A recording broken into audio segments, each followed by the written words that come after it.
we were kind of concerned with this will lead to it, but I wanted that foundation established as to who they are, what they do, and where they work in the whole scheme of things. Because as we've talked about before,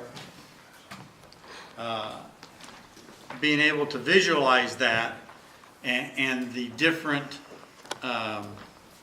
turfs, if you will, of who does what, who's responsible to who, and where does this go, and how do they interact with each other becomes important so that we can understand the whole system.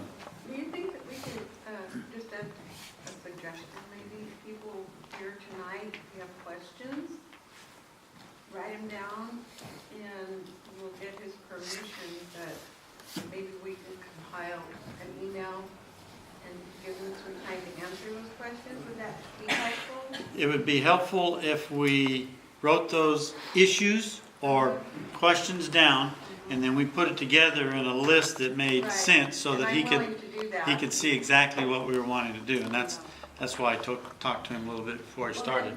If you have a question for tonight, you can write it on that yellow pad that's going around, and we'll take it off of there, or else you can contact Dennis or Michelle or I.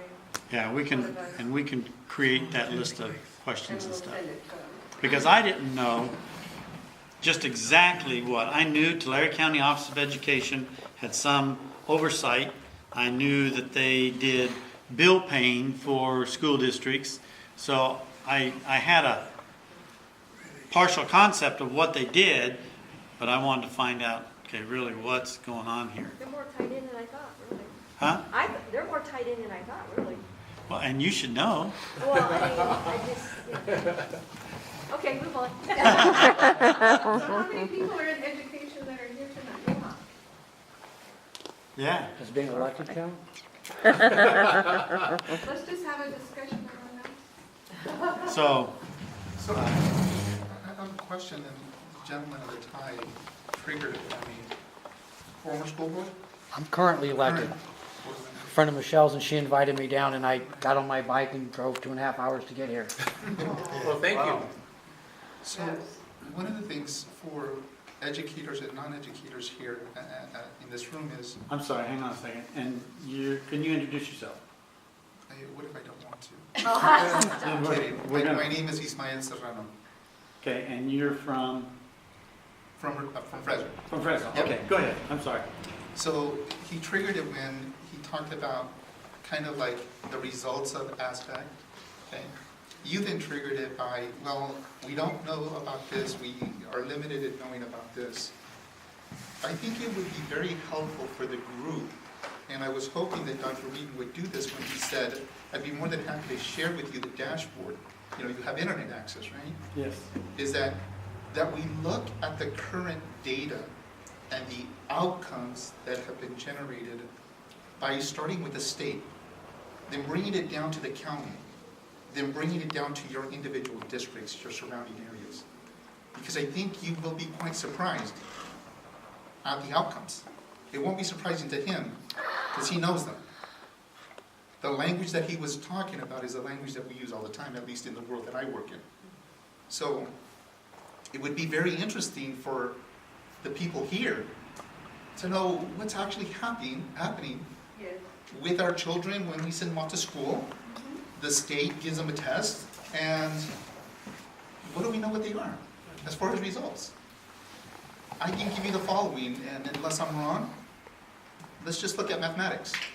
And that's actually a question that I had for him, and I apologize for writing late, is statewide, less than 20% of students are college ready in mathematics.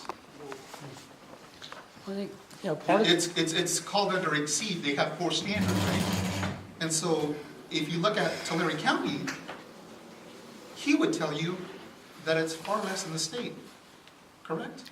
I would argue that, and you're correct, but I think Modesto is interesting as well, because I think of, my first time in Tulare, but I think of Tulare, Fresno, Merced, Stanislaus, and southern San Joaquin as a region that's very unique and different from the rest of the state. We're not Orange County, LA, San Francisco, or the Bay Area. Our demographics probably are very similar.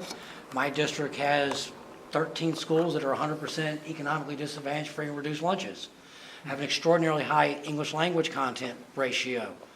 And when you talk about the mathematics argument, the gentleman whose work I follow is Dr. Zev Werman. I use his presentation all the time. We were not failing before we switched. We were making progress. You could see incremental change, what we call trend lines. And we were making improvements across all demographic groups prior to making this switch. And what you're talking about is breaking down numbers is what I do in every bit of my spare time. I've got 150 slides of Modesto City Schools broken down on every single site by economic disadvantaged, and you can pick out the numbers in advance. And I think it is frustrating when you look at what's going on with the younger children. What 'Cause switch is that you're talking about? What switch? you hit the economic disadvantage switch. If you are economically disadvantaged, you are going to have the most difficult time of all getting through. My students who do well are doing well because they're in solid income households, mom and dad, my daughter has supplemental material, and you can get around the very strict procedural processes that are going on in the classrooms. And I don't know what you guys are using here. We used Engage New York originally. That's been rebranded as Eureka. It's the same product. It's very procedural. It's step by step by step, and telling me that you show that to a 7-year-old, they are by nature going to memorize. And what we used to do with math facts was memorize because it was important, because what that builds is what's called automaticity. And what that is that recall in the brain. It says 2 plus 2 is 4, 3 plus 3 is 6, 6 plus 6 is 12. And it's not necessarily memorization. It gets locked like a computer, and it becomes recall. And instead of doing that now, we do procedures. They memorize it, they get overwhelmed, frustrated, and the wheels start falling off. And And we can that's go, part of my concern as a grandparent and as a layperson. I'm not in education, but as I see what education is doing, first of all, I see that so much of it is politicized. correct. Instead of, Economic depoliticized. it's politicized in all aspects of it. This is my opinion. So it's all politicized, and that's what we're talking about with Craig talking about the ed code, needing to get rid of the ed code and start from scratch on that. So I look at it through these eyes, that it's all politicized up here and going into the ed code. And because of that, I believe that the teacher in the classroom becomes impotent in controlling the classroom and being able to teach in a way that teaches to this student and this student, a little bit different, and this student, and being able to actually control the classroom, and has now been caught up in data collection, data collection, data collection. That's my impression of what's going on in the school. And so that's why we want to have Craig come in and say, okay, line this out for us. Who does what? How does this get implemented? And so forth.